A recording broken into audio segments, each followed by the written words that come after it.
नमस्कार साथियों, एवरग्रीन पाठशाला के यूट्यूब चैनल पर आप सभी का स्वागत है। इंडियन ज्योग्राफी में हम भारत का अफवाह तंत्र पढ़ रहे हैं और उसकी एक क्लास हो भी चुकी है। उस क्लास में हमने जाना था कि अफवाह किसको कहते हैं, अफवाह तंत्र किसे कहते हैं, कैचमेंट एरिया किसे कहते हैं, अफवाह द्रोणी किसे कहते हैं और जल विभाजक या जल संभर किसे कहा जाता है। जल विभाजक या जल संभर कौन से जल का विभाजन करता है भारत में या किन किन को अलग करता है, ये सब हमने पिछली क्लास में जान लिया था। आज की जो क्लास है वो शुरू होगी हमारी अफवाह प्रतिरूप से। पहले एक बार हम पिछली क्लास का रिवीजन करेंगे, फिर आज की क्लास शुरू करेंगे। यही हमारा ट्रेंड चलता हुआ आ रहा है। आपको क्या करना है, एक बार वीडियो को लाइक कर दें, अपने दोस्तों को शेयर करें ताकि ज़्यादा से ज़्यादा लोग इस क्लास का फ़ायदा उठा सकें। और चीज़ें आप ये ना सोचें कि भाई बहुत डीप पढ़ाया जा रहा है, ये इन परिभाषाओं की कहाँ ज़रूरत है। बहुत ज़्यादा ज़रूरत है। जिस प्रकार से बोर्ड अपने पेपर्स का लेवल बदल रहे हैं, हमें ये ज़रूरी है। जैसे आप आरपीएससी के पेपर्स देख लीजिए, आप राजस्थान अधीनस्थ बोर्ड के पेपर देख लीजिए, अभी जो उन्होंने 3rd ग्रेड रिट का पेपर करवाया है वो देख लीजिए, उन्होंने कितनी परिभाषाएं पूछी हैं। तो परिभाषाएं समझना बहुत ज़रूरी है। अब तक आपको ये शायद पता ही नहीं होगा जल ग्रहण क्षेत्र किसे कहते हैं, कैचमेंट एरिया कहते किसको हैं। इस परिभाषा से पहले आपको नहीं पता होगा, और पता भी होगा तो बहुत अच्छी बात है। कुछ लोगों को पता होगा लेकिन सभी लोगों को नहीं पता होगा। अब हम शुरू करते हैं हमारी आज की क्लास। आज की क्लास हम शुरू करेंगे अफवाह प्रतिरूप से। पहले बात कर लेते हैं, पिछली क्लास में हमने जो पढ़ा था, जो 42-43 मिनट हमने पढ़े थे, उसको अब हम 2 मिनट में समाप्त कर देंगे। क्योंकि एक बार चीज़ें जब हम डिटेल से पढ़ लेते हैं ना, तो उसके बाद उनका रिवीजन करने में हमें जोर नहीं पड़ता। ठीक है, अब मैं आपको कैसे समझाऊंगा। अब देखो, पिछली क्लास में हमने क्या पढ़ा। सबसे पहला शब्द हमने पढ़ा अफवाह। ये क्या था? इसका मतलब था निश्चित वाहिकाओं के माध्यम से हो रहे जल के प्रवाह को अफवाह कहते हैं। क्या? निश्चित वाहिकाओं के माध्यम से हो रहे जल के प्रवाह को अफवाह कहते हैं। वाहिकाओं के द्वारा जल प्रवाह, ये तो कहलाता था अफवाह। जब ये वाहिकाएं 1, 2, 3, 4 इन वाहिकाओं का जाल बन जाएगा तो ये जाल कहलाएगा अफवाह तंत्र। अफवाह तंत्र, ये था पहला शब्द, अफवाह और अफवाह तंत्र। अब हम बात करते हैं दूसरे शब्द की। दूसरा शब्द क्या था? हमने पढ़ा था कैचमेंट एरिया, जल ग्रहण क्षेत्र। अब जल ग्रहण क्षेत्र की बात करते हैं। एक बार आप सभी लोग बोर्ड पे देखेंगे, क्या बात कर रहे थे हम? जल ग्रहण क्षेत्र, जिसे बोलते हैं कैचमेंट एरिया, जल ग्रहण क्षेत्र। इसका मतलब क्या है कि एक नदी है ना, वो विशिष्ट क्षेत्र से अपना जल बहा कर लाती है। जैसे कि हम मान लें कि ये नदी है गंगा और ये अपना जल यहाँ से बहाती हुई लेके जा रही है और ये यहाँ बंगाल की खाड़ी में अपना जल विसर्जित करेगी। तो ये जो क्षेत्र है ना, जिसमें से ये जल बहाकर लेके आ रही है, ये क्षेत्र कहलाता है कैचमेंट एरिया या जल ग्रहण क्षेत्र। ये क्षेत्र कहलाएगा जल ग्रहण क्षेत्र। ठीक है, ये तो गंगा नदी का कैचमेंट एरिया होगा, गंगा नदी का अफवाह तंत्र हो गया। एक शब्द आता है अफवाह द्रोणी। अफवाह द्रोणी, इसका क्या मतलब है? एक तो हो गई मुख्य नदी और कुछ नदियां होंगी उसकी सहायक नदियां। सहायक नदियां, अब इसी चित्र में आ जाइए आप। ये जो चित्र है ना, जो हमने ऊपर बना रखा है डायग्राम, इसी में मान लीजिए ये एक सहायक नदी है इसकी गंगा की, ये दूसरी सहायक नदी है, ये तीसरी सहायक नदी है, ये चौथी सहायक नदी है, ये 5वीं सहायक नदी। तो ये जो पूरा एरिया है ना, ये कहलाता है अफवाह द्रोणी। एक मुख्य नदी और उसकी सहायक नदियों द्वारा अपवाहित क्षेत्र कहलाता है अफवाह द्रोणी। ये दोनों चीजें समझ में आ गई। अब तक की जो क्लास हुई उसमें हमने क्या पढ़ा? ये 4 तो डेफिनेशन पढ़ी। अब 5वीं डेफिनेशन की बात करते हैं। 5वीं डेफिनेशन की जब हम बात करेंगे तो वो कुछ इस प्रकार है। वो जल विभाजक या जल संभर की हम बात करेंगे।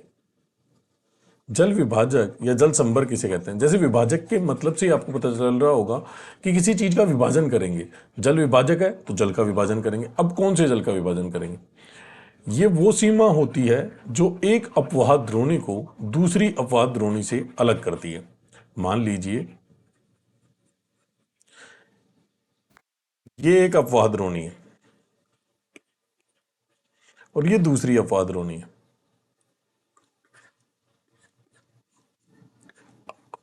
ये एरिया जो इन दोनों को अलग कर रहा है, ये सीमा कहलाती है जल विभाजक या जल संभर।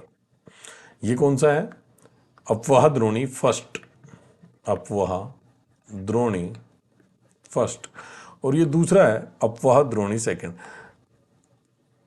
जिनको भी ये लग रहा है ना कि हम बहुत स्पीड से पढ़ रहे हैं, तो कृपया करके आप जो पहला वीडियो है ना वो देखिए। 42 मिनट में ये 5 डेफिनेशन ही वहां समझाई गई हैं। अगर फिर भी आपको वहां समझ नहीं आए तो आप मुझे कमेंट बॉक्स में बता दें, हम उसको दोबारा डिस्कस करेंगे। चीजें समझ में आना चाहिए। क्या है जल विभाजक की परिभाषा? एक अपवाह द्रोणी को दूसरी अपवाह द्रोणी से अलग करने वाली सीमा कहलाती है जल संभर, जल विभाजक। एक मिनट,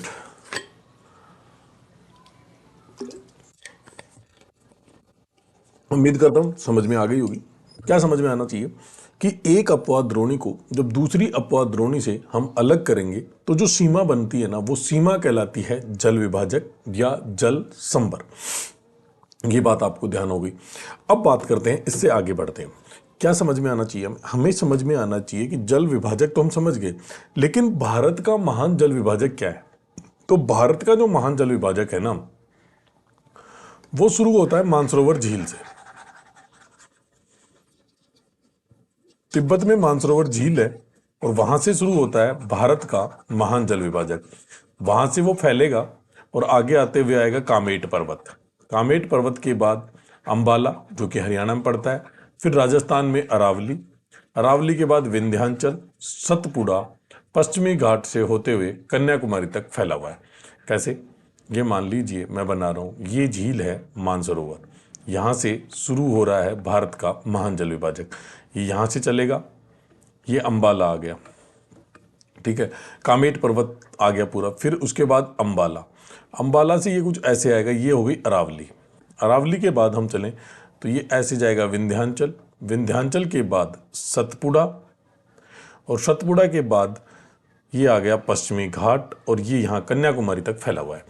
ठीक है, ये है भारत का महान जल विभाजक। ये किसको अलग करता है? तो इस साइड में तो है अरब सागर, अरब सागर, और इस साइड में है बंगाल की खाड़ी, बंगाल की खाड़ी। तो भारत का जो महान जल विभाजक है वो अरब सागर अपवाह तंत्र को बंगाल की खाड़ी अपवाह तंत्र से अलग करता है।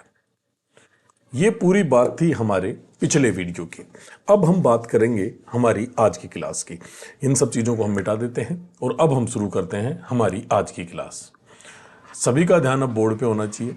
उम्मीद करता हूँ ये चीज़ें आपने पिछले में ही समझ ली होंगी, लेकिन फिर भी एक बार रिवीजन कराने से बहुत फ़ायदा हो जाता है। अब हम बात करेंगे अपवाह प्रतिरूप की।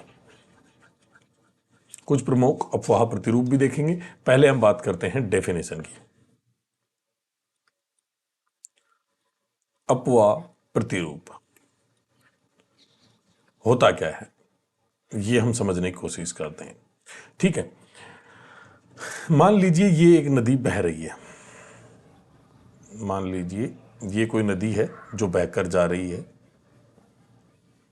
ठीक है, इसकी ये कुछ सहायक नदियां हैं, एक सहायक नदी, ये दूसरी सहायक नदी, ये तीसरी सहायक नदी, ये चौथी सहायक नदी, ये पांचवी, ये छठी, ये सातवीं, ये आठवीं। विभिन्न प्रकार के रूप बनाए जा सकते हैं, कोई जरूरी नहीं है ऐसा ही रूप बने। मैं केवल आपको समझाने के लिए बता रहा हूं।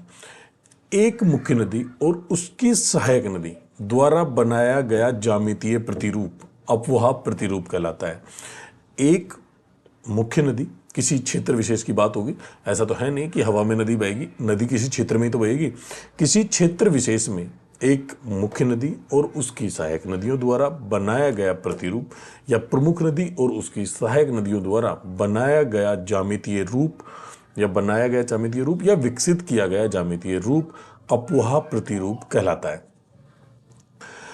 ठीक है, अब मैं सीधा आपको बता देता मुख्य अफवाह प्रतिरूप कौन कौन से। मैं कह देता पूर्ववर्ती नदी पूर्ववर्ती अफवाह प्रतिरूप, फिर मैं कह देता अनुवर्ती अफवाह प्रतिरूप। तो आप ये कहते हैं सर ये अफवाह प्रतिरूप क्या है? पहले अफवाह प्रतिरूप तो समझ में आए, तभी तो चीज़ें आगे बढ़ने में समझ मजा आएगा ना। चीज़ें सिस्टमेटिक ढंग से पढ़ने में मजा आता है, ऐसे नहीं कि भाई मैं बता दूँ सीधा सीधा चले जाएंगे सिंधु नदी तंत्र क्या है, ठीक है, तो वो चीज़ गलत है। हम एक एक पॉइंट को पकड़ते हुए चलेंगे, एक एक पॉइंट को समझते हुए चलेंगे, और थोड़ा टाइम ज़्यादा लग जाए लेकिन चीज़ें ऐसे हो जाएं कि दोबारा इंडियन ज्योग्राफी हमें केवल 5-5 मिनट के हिसाब से पढ़नी पड़े। जैसे अभी हमने पिछली पूरी 42 मिनट की क्लास को 5 मिनट में निचोड़ दिया।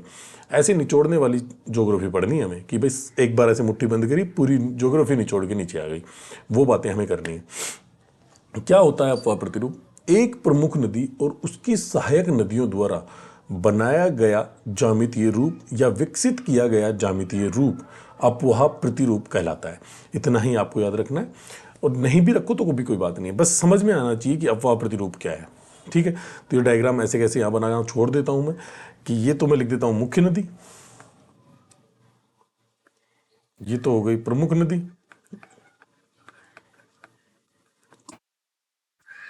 और ये हो गई सहायक नदी। ठीक है, अब आ जाइए, अब लिखना प्रारंभ आप लिख दीजिए, इसकी डेफिनेशन लिख देते हैं अब हम। किसी, लिखना शुरू करेंगे मेरे साथ साथ, किसी क्षेत्र विशेष में, किसी क्षेत्र विशेष में, किसी क्षेत्र विशेष में, किसी क्षेत्र विशेष में प्रमुख नदी, किसी क्षेत्र विशेष में प्रमुख नदी और उसकी, किसी क्षेत्र विशेष में प्रमुख नदी और उसकी सहायक नदियों द्वारा, और उसकी सहायक नदियों द्वारा, और उसकी सहायक नदियों द्वारा बनाया गया,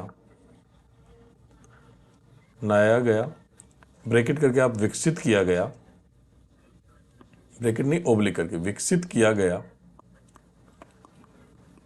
किया गया ज्यामितीय रूप, ज्यामितीय रूप अफवाह प्रतिरूप कहलाता है। विकसित किया गया ज्यामितीय रूप अफवाह प्रतिरूप कहलाता है। समझ में आया? एक एक बिंदु को समझिए, जब बिंदु समझेंगे ना तो आपको चीजें अच्छे से समझ में आएंगी। अफवाह प्रतिरूप किसी क्षेत्र विशेष में प्रमुख नदी और उसकी सहायक नदी, प्रमुख नदी और सहायक नदियों द्वारा बनाया गया या विकसित किया गया ज्यामितीय रूप अफवाह प्रतिरूप कहलाता है। ये डायग्राम आपके पास है, ये पीडीएफ भी मिल जाएगी, आप चाहो तो अपनी नोटबुक में ऐसा कैसा डायग्राम बना भी सकते हो, ताकि हमें पता चल जाए कि प्रमुख नदी कौन सी है, सहायक नदियाँ कौन सी है, और ज्यामितीय रूप हम किसकी बात कर रहे हैं। ये जो पूरा बन रहा है ना ये वाला, ये है ज्यामितीय रूप। ठीक है, तो कौन सा ज्यामितीय रूप होगा ये भी हमें देखने को मिल जाएगा। अब बात करेंगे हम कुछ प्रमुख अफवाह प्रतिरूप की। तो अब हेडिंग डाल लीजिए मुख्य अफवाह प्रतिरूप। मुख्य अफवाह प्रतिरूप, और पहला लिखिए पूर्ववर्ती, पूर्ववर्ती अफवाह प्रतिरूप, पूर्ववर्ती अफवाह प्रतिरूप।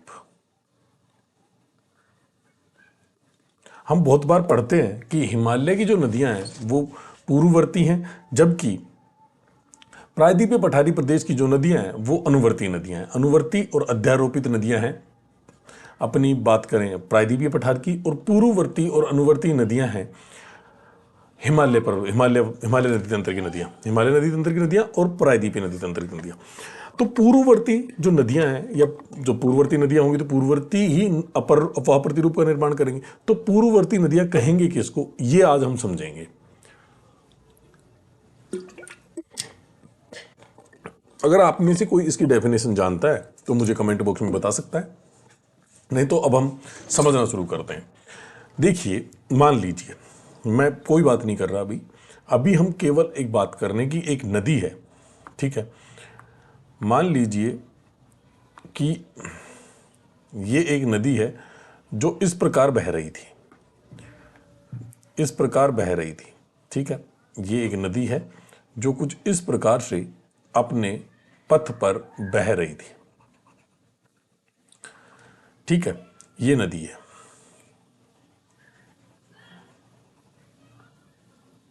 ये कोई नदी है जो इस इस पथ पर बह रही थी, या ये इसका रास्ता था।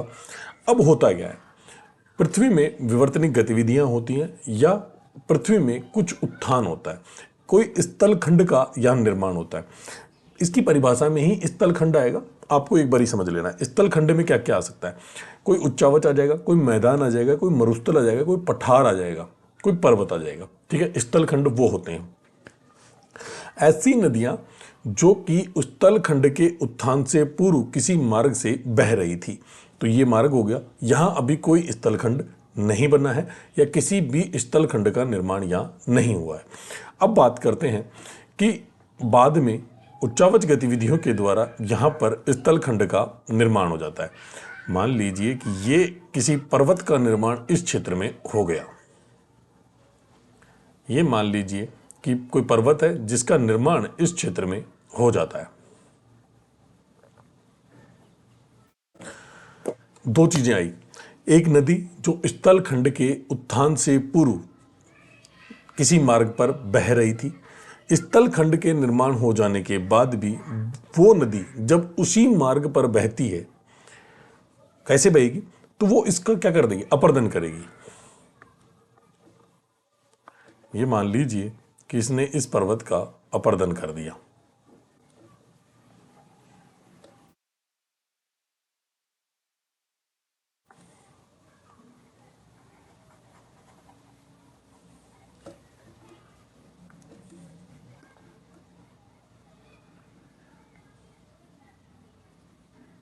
ठीक है, अब समझ में आएगा। ये हो गया पर्वत।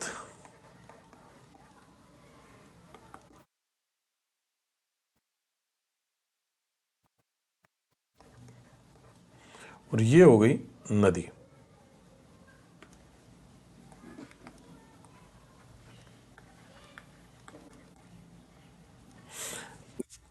सारी चीजें इस पे ही क्लियर हो जानी चाहिए आपको।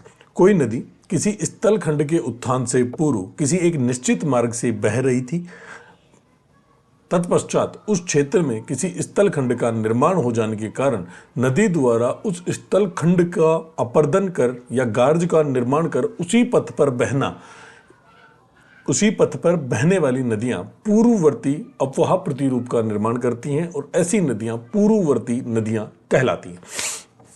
समझिए, कौन सी नदियां पूर्ववर्ती नदियां कहलाएंगी, वे नदियां जो किसी क्षेत्र में बह रही थी। मान लीजिए कि ये सिंधु नदी बह के आ रही है। ठीक है, सिंधु नदी पहले भी बह रही थी, मतलब हिमालय के उत्थान से पूर्व भी सिंधु नदी बह रही थी। जब सिंधु नदी बह रही है तो यहां मान लीजिए हिमालय पर्वत का निर्माण हुआ। तो हमने पढ़ा है कि नंगा पर्वत में बुंजी गोर्ज का निर्माण करती है। ठीक है, कहीं पर वो दर्रे के माध्यम से प्रवेश कर रही है, जैसे हम देखेंगे भारत में चांगला दर्रे से प्रवेश करती है, दमचोक नामक स्थान से। तो ये नदी है ना, ये पहले भी यहीं बह रही थी। हिमालय के निर्माण के बाद भी ये नदी यहीं पर बह रही है। मतलब उच्चावच परिस्थितियों का ये अपर्दन कर रही है और अपर्दन करने के बाद अपने मार्ग को बनाए हुए है, अर्थात अपने मार्ग को छोड़ नहीं रही है। जब अपने मार्ग पर ही बह रही है तो वे नदियां कहलाती हैं पूर्ववर्ती नदियां। तो जो हिमालय नदी तंत्र की नदियां हैं वो पूर्ववर्ती नदियां हैं, क्योंकि उत्थान के बाद भी वो पर्वत, पठार आदि का अपर्दन करते हुए उसी रास्ते पर बहती हैं जिस पर वो पहले बह रही थी। इसलिए इन नदियों को पूर्ववर्ती नदियां कहा जाता है। जब इन्हें पूर्ववर्ती नदियां कहा जाएगा तो इनके द्वारा बनाया गया प्रतिरूप पूर्ववर्ती अपवाह प्रतिरूप कहलाया जाएगा। ठीक है, समझ गए पूर्ववर्ती नदियां कैसी हैं, पूर्ववर्ती नदियों के द्वारा बनाया गया प्रतिरूप अपवाह प्रतिरूप कैसा कहलाएगा, वो आपको समझ आ जाना चाहिए। फिर भी हम एक बार फिर समझते हैं। ऐसी नदियां जो किसी स्थलखंड के निर्माण से पूर्व किसी मार्ग पर बह रही थी, स्थलखंड के निर्माण के पश्चात भी उस स्थलखंड का अपर्दन करने के बाद उसी मार्ग से बहती है, वे नदियां पूर्ववर्ती नदियां कहलाती हैं और उनके द्वारा बनाया गया प्रतिरूप पूर्ववर्ती अपवाह प्रतिरूप कहलाता है। समझ गए। अब ना तो जब मैं आगे आपको पढ़ाऊंगा हिमालय नदी तंत्र और प्रायद्वीपीय नदी तंत्र में अंतर, तो वहां ये चीज आप दोबारा नहीं पूछ सकते कि सर हमें ये नहीं बताया कि पूर्ववर्ती नदियां कौन सी होती हैं। दोनों ही चीजें यहां आपको समझ में आ जानी चाहिए। जब नदियां पूर्ववर्ती होंगी तभी तो उनके द्वारा बनाया गया अपवाह प्रतिरूप भी पूर्ववर्ती होगा ना। अब भी कोई चीज या डाउट आपके मन में है तो आप मुझसे कमेंट बॉक्स में दोबारा पूछ सकते हैं। ठीक है, अभी आप लिखना शुरू करें।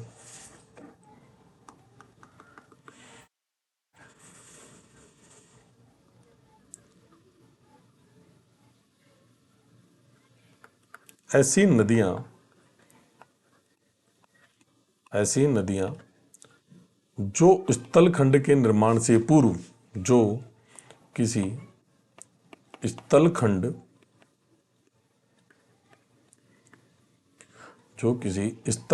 के निर्माण से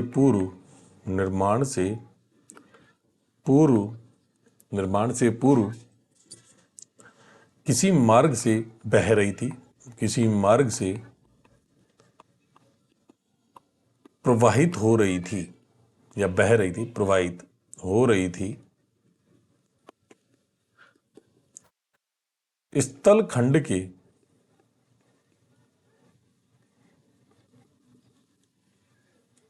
हो रही थी स्थलखंड के निर्माण के पश्चात, स्थलखंड के निर्माण के पश्चात, स्थलखंड के निर्माण के पश्चात उस स्थलखंड का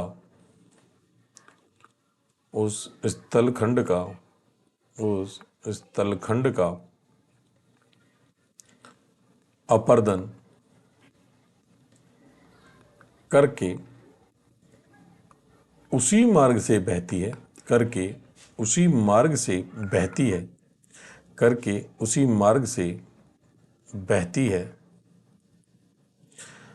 ऐसी नदियां जो किसी स्थलखंड के निर्माण से पूर्व किसी मार्ग से प्रवाहित हो रही थी, स्थलखंड के निर्माण के पश्चात उस स्थलखंड का अपरदन करके उसी मार्ग से बहती हैं,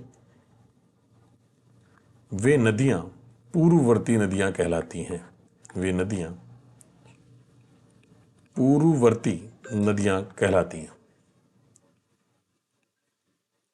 पूर्ववर्ती नदियां कहलाती हैं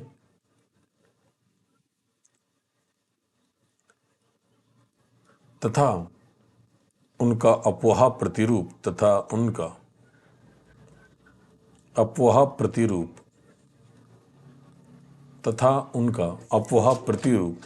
पूर्ववर्ती अपवाह प्रतिरूप कहलाता है, तथा उनका अपवाह प्रतिरूप पूर्ववर्ती अपवाह प्रतिरूप कहलाता है।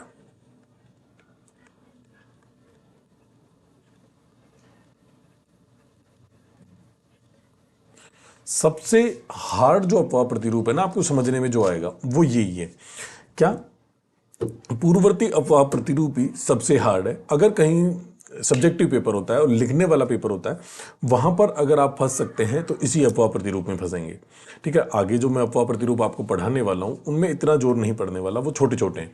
सबसे इंपॉर्टेंट यही है। अगर सब्जेक्टिव पेपर में लिखने की बात आती है, जैसे आरएस मेंस हो गया, यूपीपीसीएस मेंस हो गया, ठीक है, उनमें अगर लिखने की बात आती है और वो आपको कहते हैं 50 शब्द में लिखो, तो 50 शब्द तो अभी हुए भी नहीं है, फिर इसमें कुछ देने पड़ेंगे एग्जाम्पल। वो एग्जाम्पल अभी हम लिखेंगे। एग्जाम्पल में लिखिए, जैसे हिमालय की नदियां, जैसे हिमालय तंत्र की नदियां, जैसे हिमालय अपवाह तंत्र की नदियां। इतना लिख दिया तो भी काम चल जाएगा। इसके साथ आप नाम भी लिख सकते हैं, सिंधु, चेनाब, झेलम, गंगा, ब्रह्मपुत्र आदि नदियां आप यहां लिख भी सकते हैं। ठीक है, तो ये हो गया हमारा आज का पहला अपवाह प्रतिरूप। उम्मीद करता हूं समझ में आ गया होगा। फिर भी अब हम आगे बढ़ते हैं और दूसरा अपवाह प्रतिरूप लेते हैं। 10 मिनट लगे हैं हमें केवल पहले अपवाह प्रतिरूप को समझने में, और अब आगे हमें 15 मिनट लगेंगे सारे अपवाह प्रतिरूप पढ़ने में। तो सोच लो कितना इंपॉर्टेंट होगा पूर्ववर्ती अपवाह प्रतिरूप समझने की दृष्टि से। बाकी वहाँ से क्वेश्चन ऑब्जेक्टिव पेपर में पूछे जाएं ऐसा ज़रूरी नहीं है, लेकिन फिर भी जिस प्रकार से आरपीएससी अपना पेपर बदल रही है, पेपर का ट्रेंड सेट कर रही है, नए तरीके के क्वेश्चन लेके आ रही है, वो पूछ भी सकती है कि पूर्ववर्ती अफवाह प्रतिरूप किसे कहते हैं, या वो लिख देगी, एक सेंटेंस दे देगी, क्वेश्चन दे देगी कि निम्न में से पूर्ववर्ती अफवाह प्रतिरूप के लिए असत्य पार्ट कौन सा है, और वो उस डेफिनेशन को 4 भागों में तोड़ के दे देगी आपको। तो हर चीज़ को हमें समझ कर चलना होगा, फूक फूक कर कदम रखने होंगे, तब जाके पेपर क्लियर हो रहा है। आप देख रहे होंगे कि आरपीएससी के पेपर्स में 40% नंबर भी नहीं लाए जा रहे हैं। उसका रीज़न यही है कि हम चीज़ों को डीपली नहीं पढ़ रहे हैं। ऐसा तो है नहीं कि पेपर हार्ड बन रहे हैं, पेपर तो पहले भी बनते थे, लेकिन पहले ऐसे पेपर बनते थे जो हम कंटिन्यूसली पढ़ते आ रहे थे। अगर हम थोड़ा डीप जाके पढ़ेंगे तो अब भी हमें क्वेश्चन आने लग जाएंगे। लेकिन अब आरपीएससी ने पेपर का ट्रेंड बदला है, तो चीज़ों को बदलने में टाइम लगता है। हमें एकदम से पेपर वैसे मिलने लग गए और हम उस हिसाब से तैयार नहीं हो पाए। जैसे जैसे ये टाइम हम निकालेंगे और इसमें साल 6 साल 2 साल निकलेंगे, तो ये चीज़ भी हमारे लिए नॉर्मल हो जाएगी कि अब पेपर इतना डीप आता है तो हम उतना ही डीप पढ़ने भी लग जाएंगे। लेकिन शुरू शुरू में जब बदलाव होता है तो ये दिक्कतें आती हैं। ठीक है, अब हम आगे बढ़ते हैं।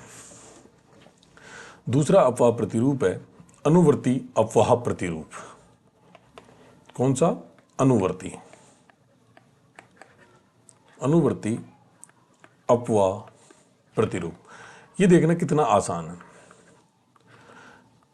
ठीक है, मान लीजिए ये कोई पर्वत है, ठीक है, इससे ये मैंने पर्वत बना दिया, इससे कोई नदी निकली और वो ऐसे बह रही है, ठीक है, और इस क्षेत्र का ढाल भी यही है। ठीक है, क्या है? ढाल। ढाल भी यही है। अब देखो, वे नदियां जो प्रादेशिक ढाल का अनुसरण करते हुए बहती हैं अनुवर्ती नदियां कहलाती हैं, और उनके द्वारा बनाया गया अपोहा प्रतिरूप अनुवर्ती अपोहा प्रतिरूप कहलाता है। समझ गए? बहुत इजी है, आगे आने वाले बहुत इजी हैं। मुझे लगता है कि इसी में समझ में आ गया वो, मुझे दोबारा समझाने की भी जरूरत नहीं। प्रादेशिक ढाल का अनुसरण करते हुए बहने वाली नदियों के द्वारा बनाए जाने वाला अपोहा प्रतिरूप अनुवर्ती अफवाह प्रतिरूप कहलाता है। या आप कह सकते हैं वे नदियां जो प्रादेशिक ढाल का अनुसरण करते हुए बहती हैं अनुवर्ती नदियां कहलाती हैं, उनके द्वारा बनाया गया अफवाह प्रतिरूप अनुवर्ती अफवाह प्रतिरूप कहलाता है। सिंपल। किसी स्थान विशेष, या आप स्थान विशेष लिख सकते हैं, या लिख सकते हैं किसी प्रादेशिक ढाल का अनुसरण करते हैं, एक ही बात है। स्थान भी तो वही होगा ना जब कोई प्रादेशिक भाग होगा। ऐसा तो है नहीं कि प्रादेशिक भाग अलग हो जाएगा स्थान अलग हो जाएगा, दोनों एक ही बात है। प्रादेशिक ढाल का अनुसरण करते हुए बहने वाली नदियां अनुवर्ती नदियां कहलाती हैं, और उनके द्वारा बनाया गया प्रतिरूप अनुवर्ती अफवाह प्रतिरूप कहलाता है। लिखना शुरू कीजिए। कोई चीज समझ नहीं आई है तो अभी पूछ सकते हैं दोबारा। वे नदियां छोड़ो, प्रादेशिक ढाल का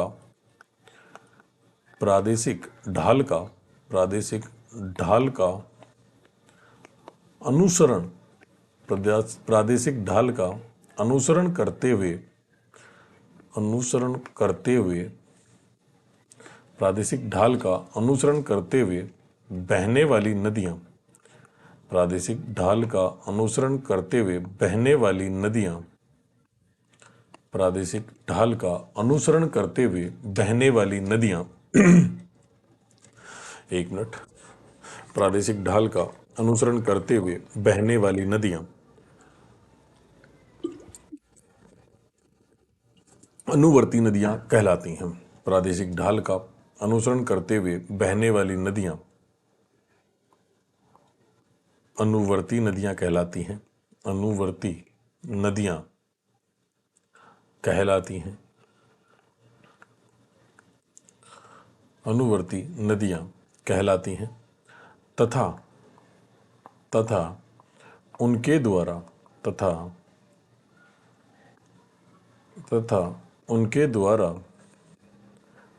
बनाया गया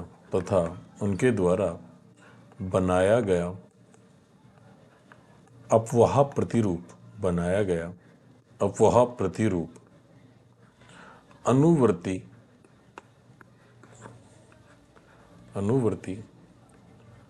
अफवाह प्रतिरूप कहलाता है। अनुवर्ती अफवाह प्रतिरूप कहलाता है। अनुवर्ती अफवाह प्रतिरूप कहलाता है। जैसे प्रायद्वीपीय अफवाह तंत्र की नदियां, जैसे प्रायद्वीपीय अफवाह तंत्र की नदियां, तंत्र की नदियां। अब चीजें समझ में आ गई होंगी। अनुवर्ती नदियां भी हमने समझ ली और हमने पूर्ववर्ती नदियां भी समझ ली। अब एक अंतर क्लियरली आपके समझ में आ गया होगा हिमालय अफवाह तंत्र और प्रायद्वीपीय अफवाह तंत्र में, कि हिमालय अफवाह तंत्र की नदियां जो हैं वो पूर्ववर्ती नदियां हैं और प्रायद्वीपीय अफवाह तंत्र की नदियां अनुवर्तीय नदियां हैं। एक अंतर तो क्लियर होगा। ऐसे जब हम लास्ट में पूरी नदियां पढ़ लेंगे और लास्ट में जब हम पढ़ेंगे कि इनमें डिफरेंस क्या है, तो डिफरेंस हम यहीं से करते हुए चल रहे हैं। यही तो चीज़ें डिफरेंस में लिखनी होती हैं। आपके सामने आ गया ना एक डिफरेंस। तो पूर्ववर्ती अफवाह तंत्र पढ़ा, अफवाह प्रतिरूप पढ़ा, तो उसमें पूर्ववर्ती नदियां थी, यहाँ अनुवर्ती नदियां। दोनों में मैंने एग्जाम्पल लिखवा दिया, एक में हिमालय तंत्र की नदियां, एक में प्रायद्वीपीय अफवाह तंत्र की नदियां। ठीक है, अब हम आगे बढ़ते हैं। तीसरा जो प्रमुख अफवाह प्रतिरूप हम पढ़ेंगे उसमें लिखिए वृक्षाकार अफवाह प्रतिरूप। कौन सा? वृक्षाकार अफवाह प्रतिरूप। वृक्षाकार अफवाह प्रतिरूप।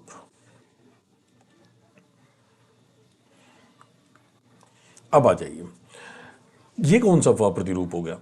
जो अफवाह प्रतिरूप पेड़ की शाखाओं का अनुसरण करता है या पेड़ की शाखाओं के अनुरूप होता है उसे बोलते हैं वृक्षाकार अफवाह प्रतिरूप। नाम से ही समझ में आ रहा है, वृक्ष मतलब पेड़ और अफवाह प्रतिरूप तो वृक्षाकार मतलब पेड़ के आकार में फैली हुई चीजें होंगी। कैसे?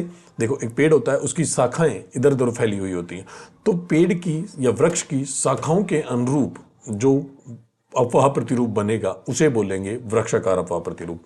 कैसे? देखिए, अब हम एक डायग्राम बना देते हैं ना।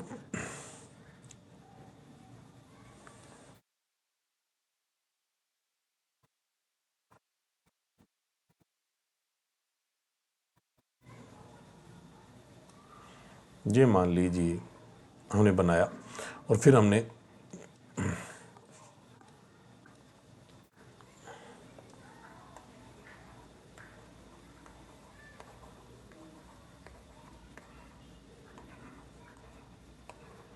इस प्रकार का जो अफवाह प्रतिरूप होता है उसे बोलते हैं वृक्षाकार अफवाह प्रतिरूप।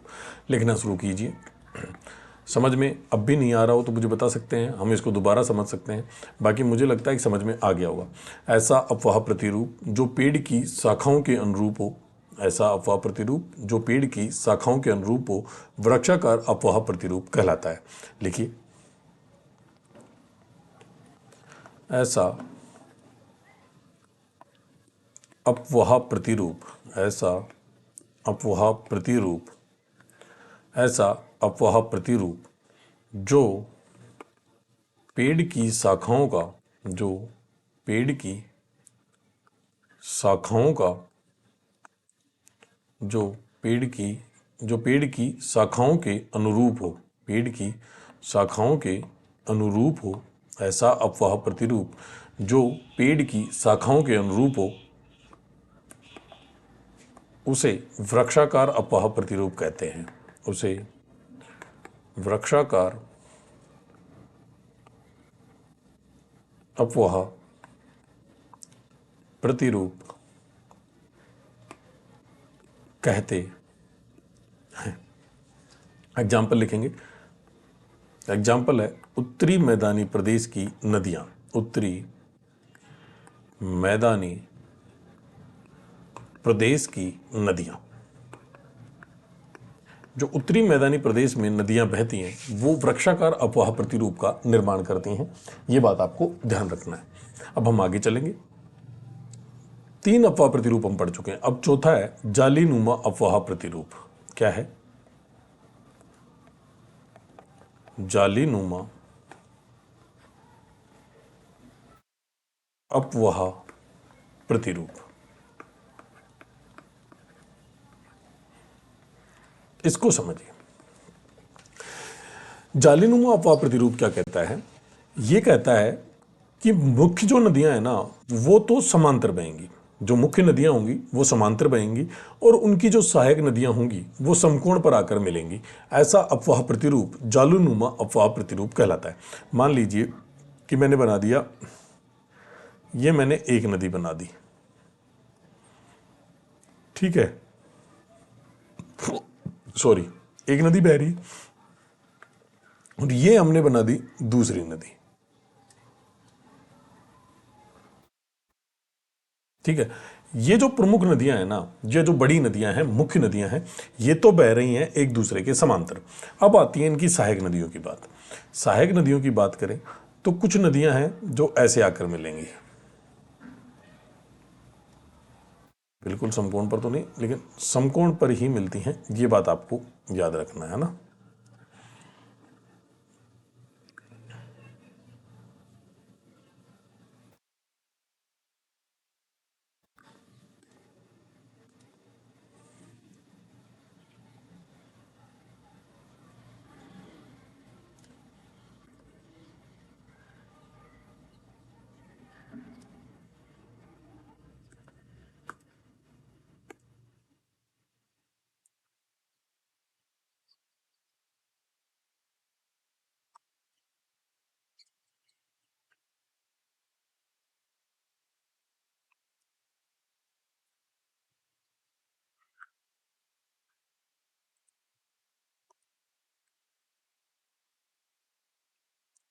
इस प्रकार का जो अपवाह प्रतिरूप बनेगा वो कहलाता है, क्या कहलाता है, वो कहलाता है जालीनुमा अपवाह प्रतिरूप। ठीक है, तो इसकी डेफिनेशन अब समझ में आ गया होगा सारी चीजें आपको कि मैं क्या समझाना चाह रहा हूं। मैं समझाना चाह रहा हूं आप लोगों को ऐसा अपवाह प्रतिरूप, ऐसा अपवाह प्रतिरूप जिसकी मुख्य नदियां समांतर बहती हैं, मुख्य नदियां एक दूसरे के समांतर बहती हैं तथा उसकी सहायक नदियां समकोण पर आकर मिलती हैं। सहायक नदियां समकोण पर आकर मिलती हैं, वो अपवाह प्रतिरूप कहलाता है, वो अपवाह प्रतिरूप कहलाएगा जालीनुमा अपवाह प्रतिरूप। लिखना शुरू कीजिए।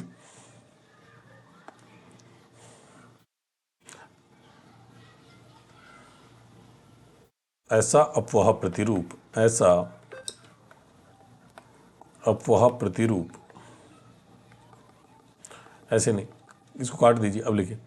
जब जब मुख्य नदियां, जब मुख्य नदियां, जब मुख्य नदियां,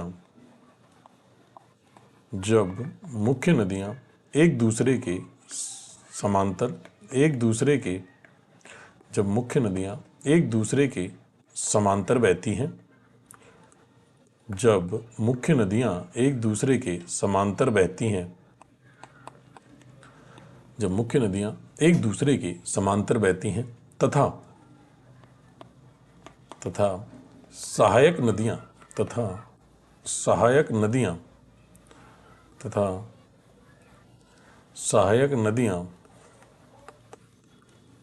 समकोण पर आकर मिलती हैं, तथा सहायक नदियां समकोण पर आकर मिलती हैं, तथा सहायक नदियां समकोण पर आकर मिलती हैं, उस अपवाह प्रतिरूप को, उस अपवाह प्रतिरूप को, उस अपवाह प्रतिरूप को जालीनुमा, उस अपवाह प्रतिरूप को जालीनुमा अपवाह प्रतिरूप कहते हैं। जालीनुमा अपवाह प्रतिरूप कहते हैं। समझ गए कि जालीनुमा अपवाह प्रतिरूप हम किसको बोलेंगे। जालीनुमा अपवाह प्रतिरूप इन प्रतिरूपों को बोला जाता है। अब हम आगे चलते हैं और अब अगला जो इंपॉर्टेंट अपवाह प्रतिरूप है उसको देखते हैं। अब आएगा अरीय प्रतिरूप। हेडिंग डाल लीजिए, अरीय अपवाह प्रतिरूप। पांचवा है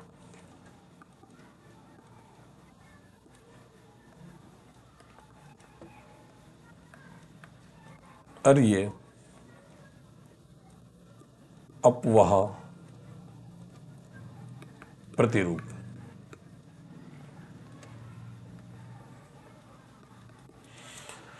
अरीय अपवाह प्रतिरूप क्या कहता है, एक मिनट, हाँ अब आइए। अरीय अपवाह प्रतिरूप कहता है जब नदियां किसी पर्वत से निकलकर विभिन्न दिशाओं में या सभी दिशाओं में बहती हैं तब जो निर्माण होता है वो अरीय अपवाह प्रतिरूप का होता है। कैसे, मान लीजिए कि ये कोई पर्वत है, हम कोई पर्वत बना देते हैं,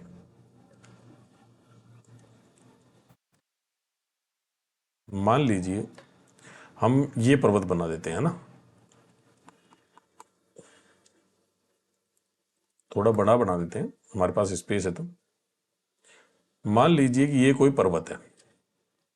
अब यहां से कुछ नदियां निकलेंगी और वो नदियां विभिन्न दिशाओं में गमन करेंगी। जैसे ये एक नदी निकल गई, ये दूसरी निकल गई, ये तीसरी निकल गई, ये चौथी निकल गई, ये पांचवी निकल गई। एक नदी, दो नदी, तीन नदी। नदियां कितनी भी हो सकती हैं, समझाने के पर्पज से बता रहा हूं मैं आपको कि ऐसा अफवाह प्रतिरूप जिसमें एक पर्वत से नदी, बहुत सारी नदियां निकलती हैं और वो सभी दिशाओं में बहती हैं, ठीक है, उन्हें बोलते हैं, उन नदियों के द्वारा बनाया गया प्रतिरूप कहलाता है अरीय अफवाह प्रतिरूप। ठीक है, क्या है ऐसा प्रतिरूप? अरीय अफवाह प्रतिरूप के बारे में हमें क्या समझना है कि जब नदियां एक पर्वत से निकलकर सभी दिशाओं में बहती हैं या सभी दिशाओं में बहती हैं, तब जो प्रतिरूप बनता है उसे बोलते हैं अरीय अफवाह प्रतिरूप। और ऐसा उदाहरण हमारे पास है अमरकंटक के पर्वत से निकलने वाली नदियां।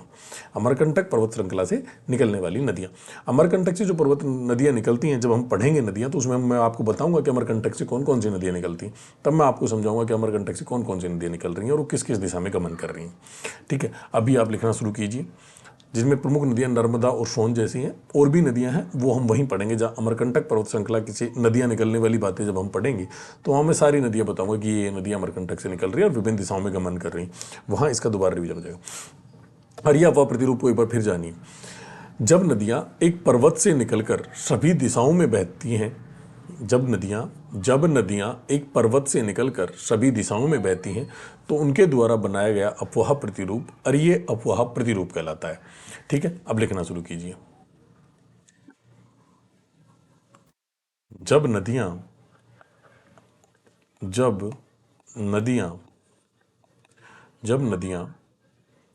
एक पर्वत से निकलकर जब नदियां एक पर्वत से निकलकर जब नदियां एक पर्वत से निकलकर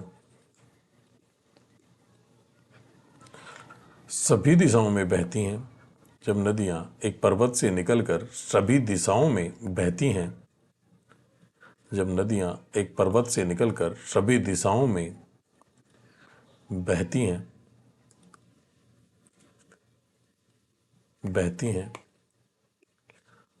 तो उस अफवाह प्रतिरूप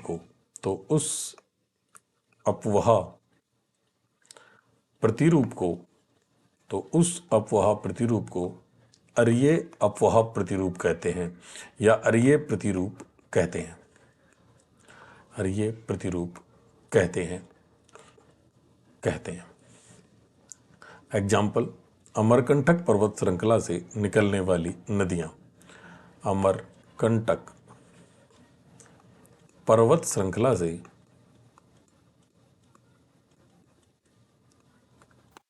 निकलने वाली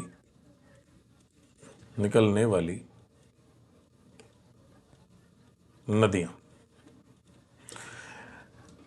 अरीय अफवाह प्रतिरूप किसको कहेंगे?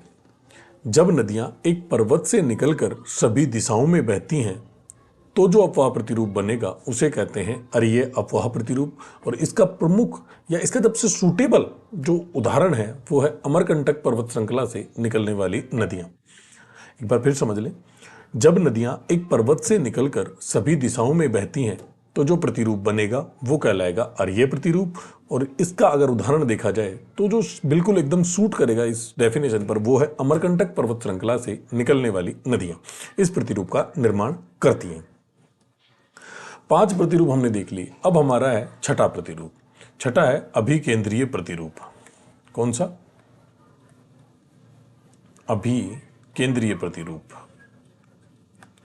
अभिकेंद्रीय प्रतिरूप, नाम से ही स्पष्ट हो रहा है कि नदियां अन्य जगह से बहकर आएंगी और एक झील या गर्त में अपना जल विसर्जित करेंगे। अभिकेंद्रीय मतलब कहीं और से आ रहा है और एक जगह इकट्ठा हो रहा है। कहीं और से कुछ बहकर आ रहा है या कहीं और से कुछ आ रहा है और वो अभिकेंद्र मतलब एक जगह आ जाना। अभिकेंद्र मतलब केंद्र में आके समा जाना। अभिकेंद्र मतलब केंद्र में आके समा जाना।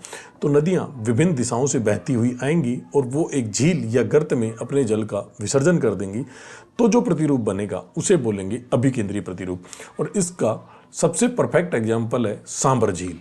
राजस्थान की खारे पानी की जो सबसे बड़ी झील है सांबर झील, उसकी हम बात कर रहे हैं। देखिए मैं आपको डिटेल में समझाता हूं। ये मान लीजिए सांबर झील है। क्या है ये? सांबर झील।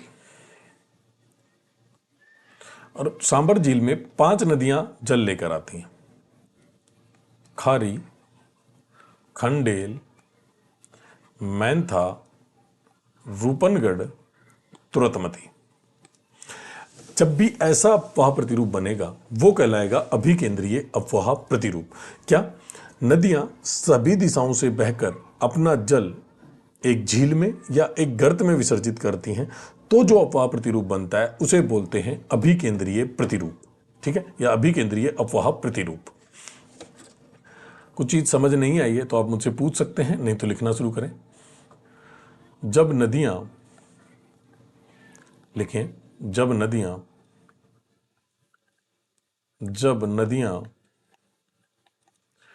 सभी दिशाओं से बहकर, जब नदियां सभी दिशाओं से बहकर, जब नदियां सभी दिशाओं से बहकर अपना जल,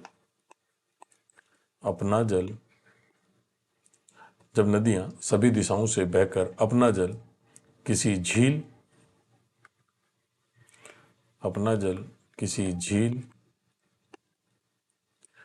या गर्त में विसर्जित करती हैं,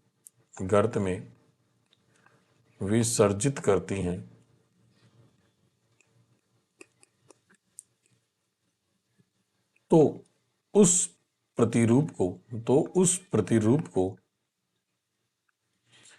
अभिकेंद्रीय प्रतिरूप कहा जाता है। तो उस प्रतिरूप को अभिकेंद्रीय प्रतिरूप कहा जाता है। अभिकेंद्रीय प्रतिरूप कहा जाता है। कौन सा प्रतिरूप कहा जाता है? अभिकेंद्रीय प्रतिरूप कहा जाता है। समझ गए? एग्जाम्पल की बात करें तो इसका एग्जाम्पल है सांबर झील। सांबर झील। अब दोबारा एक बार समझिए।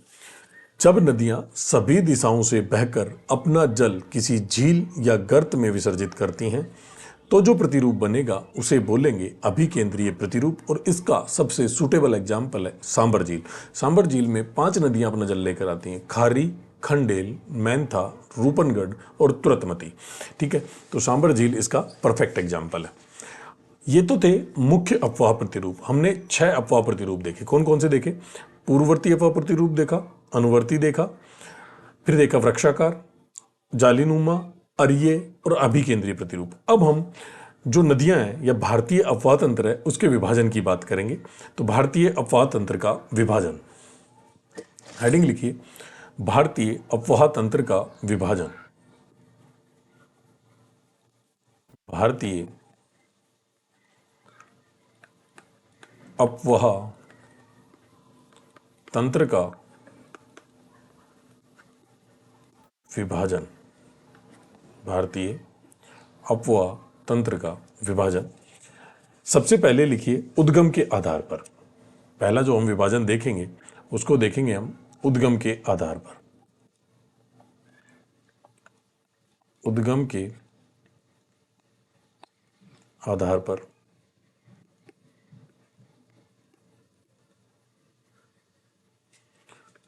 उद्गम के आधार पर 2 भागों में बांटा जाता है। उद्गम के आधार पर भारतीय अफवाह तंत्र को हम 2 भागों में बांटेंगे, 2 भागों में विभाजित, 2 भागों में विभाजित। उद्गम के आधार पर लिखते चले मेरे साथ साथ, इसमें समझने लायक कुछ है ही नहीं। 2 भागों में विभाजित। ठीक है, पहला लिखेंगे हिमालय नदी तंत्र। हिमालय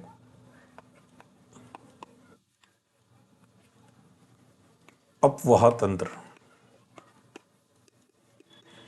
और डैश करके आगे लिख देंगे सिंधु, गंगा, ब्रह्मपुत्र। ठीक है, सिंधु, गंगा, ब्रह्मपुत्र। और भी नदियां हैं लेकिन आप एग्जाम्पल के तौर पर यही नदियां लिख दें। दूसरा लिखें प्रायद्वीपीय अफवाह तंत्र। प्रायद्वीपीय प्रायद्वीपीय अफवाह तंत्र। और इसकी हेडिंग में आप लिख दीजिए एग्जाम्पल या सामने डैश करके लिख दीजिए नर्मदा, गोदावरी, कावेरी और ETC। ठीक है, ये था उद्गम के आधार पर। अब दूसरा जो विभाजन हम देखेंगे वो देखेंगे सागरीय अभिविन्यास या सागर के आधार पर। तो दूसरा विभाजन हम देखेंगे सागरीय अभिविन्यास के आधार पर। सागरीय अभिविन्यास के आधार पर। सागरीय अभिविन्यास के आधार पर।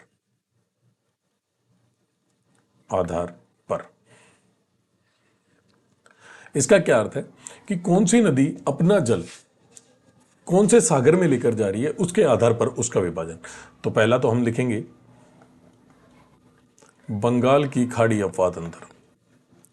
लिखते हुए चलें, समझने वाला कुछ है ही नहीं। बंगाल की खाड़ी अफवाह तंत्र। बंगाल की खाड़ी अफवाह तंत्र।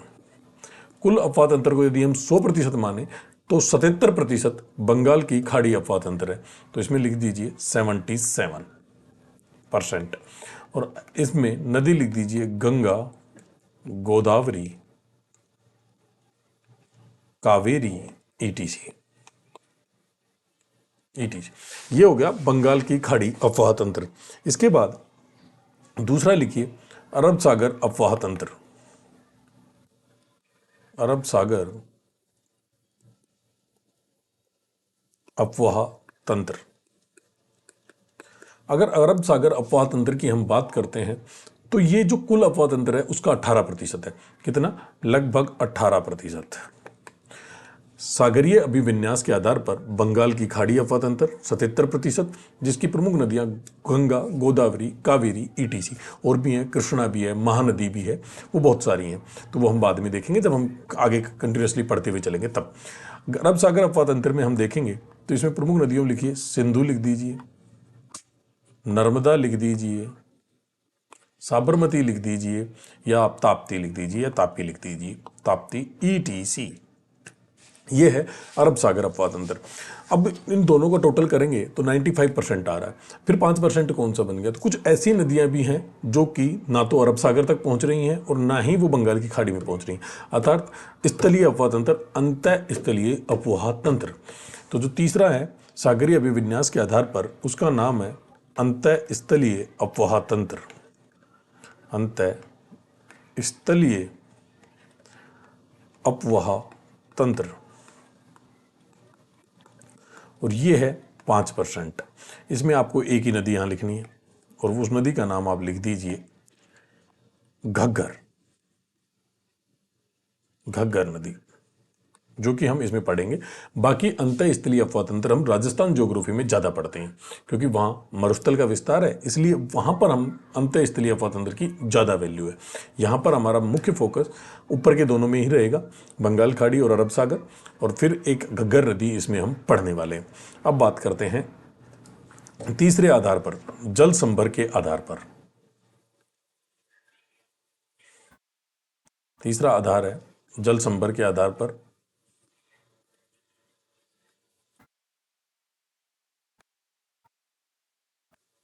जल संभर या अफवाह क्षेत्र के आधार पर ना, जल संभर के आधार पर।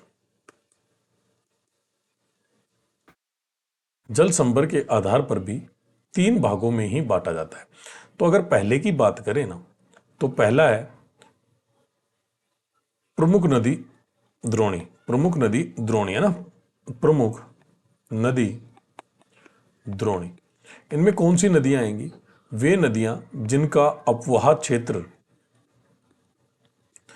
वे नदियां, ऐसे ही लिखना है आपको, कोई ज़्यादा चीज़ें नहीं लिखनी है इसमें। अफवाह क्षेत्र लिखेंगे, और अफवाह क्षेत्र जिनका 20,000 किलोमीटर से अधिक होगा, 20,000 किलोमीटर स्क्वायर।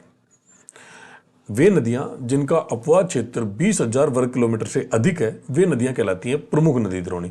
और इसमें आएंगी गंगा, गंगा गंगा कृष्णा, कावेरी, ईटीसी। गंगा, कृष्णा, कावेरी, ईटीसी। ठीक है, गंगा, कृष्णा, ईटीसी लिख दीजिए आप, आगे मत लिखिए क्योंकि इससे कितनी याद रखेंगे बाद में सारी आ जाएंगी। दूसरा लिखिए मध्यम नदी द्रोणी, मध्यम नदी द्रोणी। अब हमें ये तो पता है कि मध्यम नदी द्रोणी का जो अपवाह क्षेत्र है वो 20,000 वर्ग किलोमीटर से कम होगा, लेकिन कितने से अधिक होगा वो भी हमें देखना है। तो अपवाह क्षेत्र होगा, अपवाह क्षेत्र 2,000 से लेकर 20,000 किलोमीटर स्क्वायर। 2,000 वर्ग किलोमीटर से अधिक और 20,000 वर्ग किलोमीटर से कम, या 2,000 वर्ग किलोमीटर से 20,000 वर्ग किलोमीटर के बीच की जो नदियां होंगी वो कहलाएंगी मध्यम नदी द्रोणी। और अगर ईटीसी की बात करें तो कालिंदी, कालिंदी, ईटीसी। बाकी नदियां बाद में देख लेंगे। अब आएगी तीसरी, लघु नदी द्रोणी, लघु नदी द्रोणी। ये तीसरे टाइप की। अब ये चीज भी आपको समझाने की जरूरत नहीं होनी चाहिए कि जो बच गया वो इसी में तो आएगा। तो अपवाह क्षेत्र कैसा होगा? अपवाह क्षेत्र होगा, अपवाह क्षेत्र, अपवाह क्षेत्र लेस देन 2,000 होगा। अपवाह क्षेत्र लेस देन 2,000 वर्ग किलोमीटर होगा। अपवाह क्षेत्र लेस देन 2,000 किलोमीटर स्क्वायर। वे नदियां जिनका अपवाह क्षेत्र 2,000 वर्ग किलोमीटर से कम होगा लघु नदी द्रोणी कहलाएंगे। आज की क्लास में हमने पढ़ा कुछ प्रमुख अपवाह प्रतिरूप। इसके बाद हमने देखे नदियों का विभाजन। नदियों के विभाजन में हमने देखा कि कौन कौन सी नदियां हमने पढ़ी। हमने पढ़ा सागरीय अभिविन्यास के आधार पर पढ़ा, हमने पढ़ा उद्गम के आधार पर पढ़ा, और हमने पढ़ा जल संभर या अपवाह क्षेत्र के आधार पर हमने नदियों का विभाजन देखा। आज की क्लास में इतना ही। कल जो हमारी क्लास होगी उसमें हम जो हमने उद्गम के आधार पर नदियां देखी थी वो पढ़ना शुरू करेंगे। हिमालय नदी तंत्र, उसके बाद पढ़ेंगे प्रायद्वीपीय नदी तंत्र, और लास्ट में पढ़ेंगे अंतःस्थलीय अपवाह तंत्र, जिसकी एक ही नदी हमें पढ़नी है, घग्गर। ठीक है, यदि वीडियो पसंद आया हो तो वीडियो को लाइक और शेयर जरूर करें। थैंक यू, धन्यवाद।